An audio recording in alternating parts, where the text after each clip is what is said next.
Okay, we're going to do our last two examples, and again, I want to make sure that we're all on the same page, that we're working with them the same way.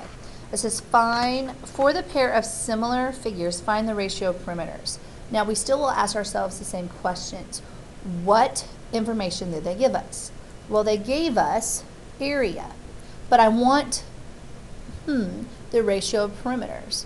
So what did it say on the back page here? Well, ratio of perimeters is the same as the similarity ratio. Well, the similarity ratio helps me figure out the ratio of my areas.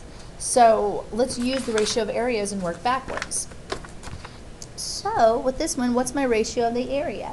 The ratio of the area is going to be 12 to 27. Now, can that simplify down a little bit? Oh, you bet. That's 4 to 9. Well, similarity ratio and ratio of perimeter is the same thing. So my similarity ratio, which is the ratio of perimeter, yay, is just the square root of my ratio of areas. So that's the square root of 4 over the square root of 9. That's going to be 2 to 3.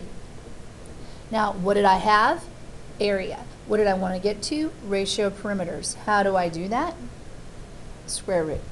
See, those three questions I have hanging on my wall works every single time. We just have to think that way. Here's our next one.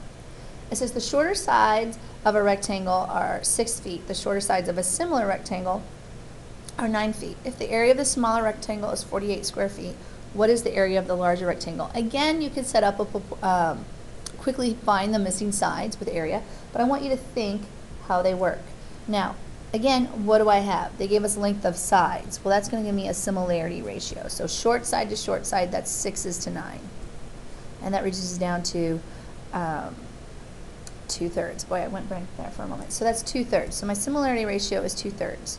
But I want to find the area of the larger one.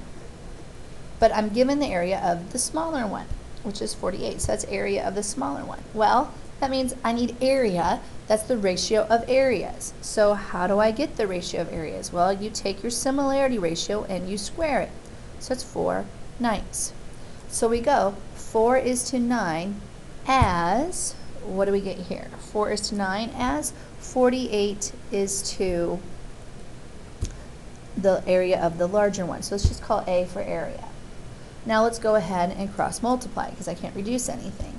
So I get 4 times A equals 9 times 48. Now I'm going to divide by 4 here. Now notice I'm not going ahead and multiplying the 9 and the 48 because look what I can do. I can simplify first and then multiply. So the area of the larger one is going to be 9 times 12, which is going to be 108. Labeled, so we make sure we're in the right thing, it's going to be in squared feet.